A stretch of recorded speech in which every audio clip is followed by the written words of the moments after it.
আমি তাদেরকে এটা কনভিন্স করে আসি যে অ্যাটলিস্ট যেগুলো রাজনৈতিক ধরনের মামলা হয়েছে, যারা এজাম নামেই হোক বা তাকে কোর্টের যে সারেন্ডার করতে চায়, সেই মামলাগুলো যেন অ্যাটলিস্ট সে নথিটা প্রেজেন্ট করে।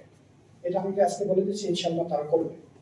এবং তবে অন্যান্য মামলার ক্ষেত্রে তারা যেহেতু যথারীতি কর্মবিধি পালন করছে এবং তারা একটা রাজারবাগ কেন্দ্রিক একটা সংযোগ ইতিমধ্যে প্রতিষ্ঠিত হয়েছে, তো সেটা বাইরে আমাদের গিয়ে তাদেরকে কর্মের সুবিধা, এটা জন্য আমাদের টেক টাইমস, আমাদের একটু সময় লাগবে, ধীরে ধীরে পরিস্থিতি সান্ত্বনা নিয়ে আসবো।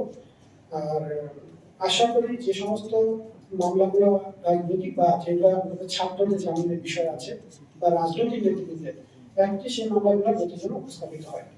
এবং যদি উপস্থাপন করা হয় তাহলে এখানে আপনার আছেন, আমাকে একটু জানালে আমি ব্যক্তিগতভাবে হলো উপস্থাপন করার চেষ্টা করবো, যাতে এই মুহূর্তে কোনো রাজনৈতিক নেতৃবৃন্দ বা কোনো গণবিরোধী আন্দোলনের কোনো ছাত্র যেন জামিন নিতে গিয়ে বাধাপ্রাপ্ত না হয়, সহজে জামিনে মুক্ত হয়ে যায়। আমি জামিন, আমি সেই স্পেসিফিক কেসগুলো আমাকে জানাবেন কোন থানার জিআরও, আমি সেই থানার জন্য সিভিল হলেও আমি এটাকে প্রেজেন্ট করবো ইনশাআল্লাহ।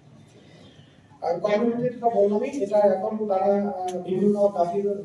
বিভিন্ন দাবি দিয়ে তাদের একটা চলছে, প্রচারণা চলছে।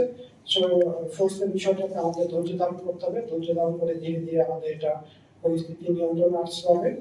আমি চেষ্টা করতেছি পুরো জায়গাটাকে যাতে শান্ত পরিপূর্ণ পরিবেশ থাকে এবং তারা যেন ধীরে ধীরে আস্থা নিয়ে এসে ফেরত আসে। যদিও সুনামগঞ্জ জেলা আসলে অবস্থা যথার্থই ভালো, কিন্তু যেহেতু সারা দেশব্যাপী আপনি জানেন যে গত 2 দিন ধরে বিশেষ করে পুলিশ সদস্যদের নির্মম হত্যাকাণ্ড হচ্ছে, এটা দেশের সাধারণ সদস্যদের উপর পড়েছে এবং তারা ভিডিওগুলো দেখেছে, অন্যান্য জায়গাগুলো প্রচার হয়েছে, তাদের গ্রুপগুলোকে এগুলা ছেড়ে গেছে, বলার মতো না। এবং হত্যাকাণ্ডগুলো আপনারা দেখলে দেখুন, আমরা সবাই ব্যথিত হবেন। এবং আমি তো বিনয়ের সাথেই বলতে চাই, হয়তো যে লোকটা মারা গেল তার ভাই বা বোন অথবা তার পরিবারের হয়তো আপনাদের রাজনীতির সাথে জড়িত, সেটা হয়তো পরবর্তীতে আসবে। এবং এমন লোকটা মারা গেল যে হয়তো বা 10 বছর ধরে এই কারণেই বা এই সংস্থার সাথে যুক্ত থাকার কারণে প্রমোশন পায় না, পদোন্নতি পায় না, সেটাই সেই মতো ঠিক হয়ে গেছে। তো আপনার বিষয়টা একটু বিবেচনা করবেন যে এটা ভয় আকারে যেন এরকম আমাদের যেটা হয়নি, সঠিক, কিন্তু যে কোথাও যেন এরকম ছড়িয়ে না পড়ে, ব্যক্তি এরকম সমন্বিতভাবে পুলিশের উপরে না পারে। হ্যাঁ, আমাদের তো দোষ আছে বলেই তো আমাদের এই বিষয়গুলো আসছে, এটা তো অস্বীকার করার কিছু নাই, সবাই স্বীকার করে। কিন্তু ওই ব্যক্তির আছে কিনা সেটাও আপনাদের একটু বিবেচনা করতে হবে।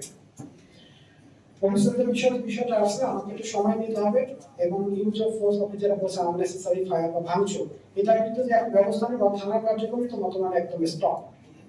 সো আমাকে এই একটা স্থিতিশীল অবস্থায় এনে দেন, আমরা সহযোগিতা সবাই মিলে করি, তারপর ইনশাল্লাহ দেখবেন যেটা আমরা একটা যথাযথ ব্যবস্থা ইনশাল্লাহ আমরা একটা গ্রহণ করবো। আপনারা যে আলোচনার যে বিষয়গুলো এসেছেন, আর্মস অ্যামিউনিশনের বিষয়ে আমরা যেটা আমরা সর্বোচ্চ সতর্ক অবস্থা রেখেছি, অ্যাটলিস্ট যেন আর্মস অ্যামিউনিশন হাতছাড়া না হয়, আমরা আসলে একটা নিরাপত্তা পর্যন্ত রেখেছি। আপনারা বিভিন্ন থানায় যে বিষয়টা ঘটেছে, বিশেষ করে ধর্মপ্রসাদ বিশ্বম্ভর থানায়, বিশ্বম্ভর থানায় যদি একটা করে ধর্মপ্রসাদ থানায় হয়েছে,